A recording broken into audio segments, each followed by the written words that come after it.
This is 5 on your side at noon. Focused on you. We begin with breaking news as we go on the air at noon. O.J. Simpson has died after battling cancer.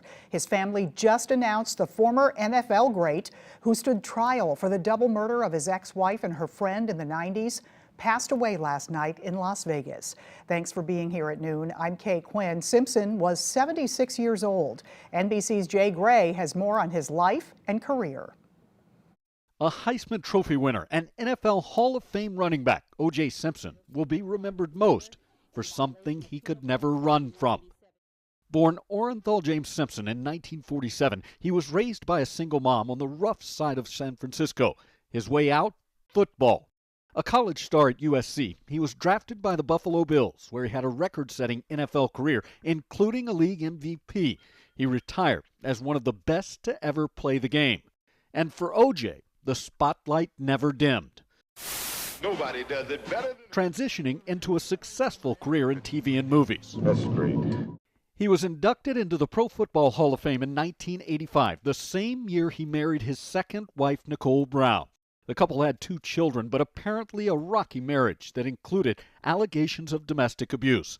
Nicole Brown Simpson filed for divorce in February of 1992, and just over 2 years later, she and a friend, Ron Goldman, were found murdered in her Brentwood home. Suspect may be driving a white or light-colored Ford Bronco. 5 days after the deadly attack driven by a former teammate, Simpson led officers on a low-speed chase across Los Angeles, threatening to take his own life before eventually surrendering to police. He was charged with murder. The court proceedings, dubbed the trial of the century, if it doesn't fit, you must acquit. Lasted 9 months, every minute. We, the jury, in the above entitled action, find the defendant Orenthal James Simpson not guilty of the... On live TV. Justice was not served. Searching for that justice, the Goldman family won a civil suit. Simpson ordered to pay more than $33 million.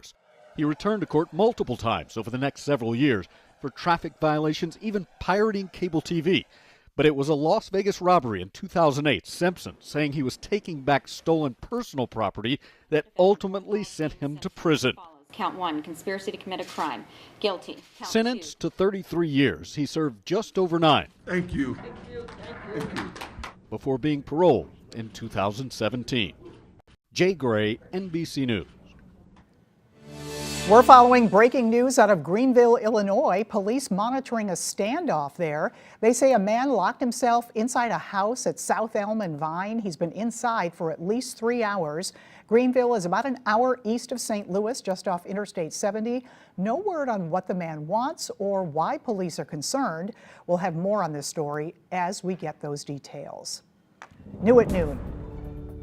Gary with the weather. Yeah, we're in good shape so far after a wet 12 to 15 hours that we were dealing with. But right now, it's as clear as can be. What you'll notice, though, the wind has shifted. It's out of the northwest, and it's going to dry us up. As we have that widespread area of rain, you can see what was generating that, and that counterclockwise motion, and the back edge of that trailing those clouds, and they've since moved on for the most part, as we still see a few clouds, but they're generally clearing out. The flag waving at a pretty consistent pace with a northwest breeze at 13 miles an hour.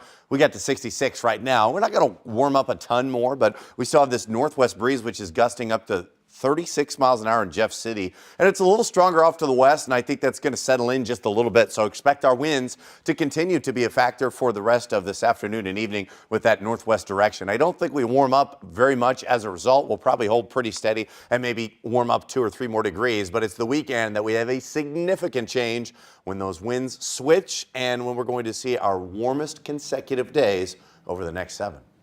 All right, thank you, Gary. New at noon, the Shell gas station on Tucker Boulevard in North St. Louis is closing. It's part of a settlement targeting the business as a nuisance property that attracts crime. Neighborhood Improvement Association claimed gas stations aren't allowed in the area. The owner should never have been granted a permit. The business will close by August 1st. A deed restriction will prevent the future use of that site as a gas station or convenience store. Illinois working to eliminate food deserts in the state. Those are areas where residents have to travel up to 20 miles to the nearest grocery store. 5 on your side's Megan Kernan has information about the state's program to offer more food options in some neighborhoods.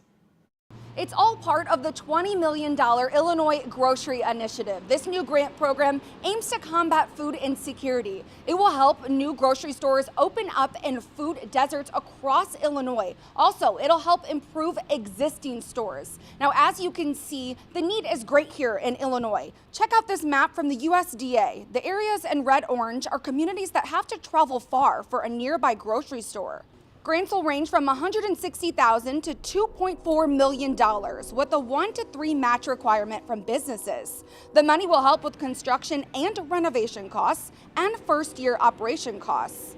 Now, here are the grant requirements. Applicants must be located in a food desert area, earn less than 30% of revenue from alcohol and tobacco sales, accept SNAP and WIC programs, and you must contribute to a diversity of fresh foods available in the community. Now, applications are being accepted through May 24th. Now, if you need help applying for the grant, the state is hosting a webinar on April 17th and 23rd. Reporting in downtown Belleville, I'm Megan Kernan, 5 on your side. Happening today, ground will be broken on a new public safety facility in Imperial. The new building will house the Jefferson County Sheriff's Office substation and Rock Township Ambulance Station. It's located on Lions Den Road. It's expected to open late next year. There will be fewer resources at Lohmeyer Sculpture Park in St. Louis County. According to our partners at the Business Journal, the park laid off 7 staff members because of a decrease in funding and an increase in expenses.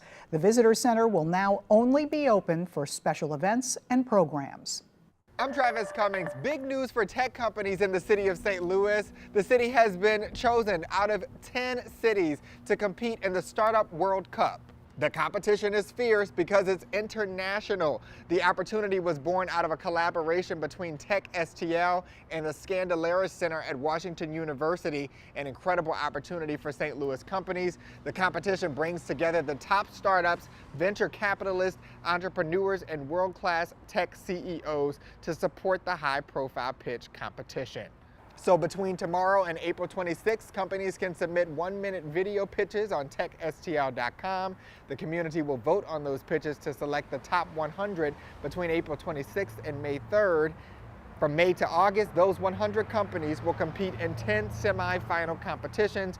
Those 10 semifinalists will compete in the regional finals at the pageant in U-City. Any local business can participate in this competition, no matter the stage, sector, or their fundraising history. Reporting in downtown St. Louis, Travis Cummings, 5 on your side. Still ahead, the Biden administration's latest crackdown on unlawful gun sales. Plus, the technology Target is using to go after self-checkout thieves.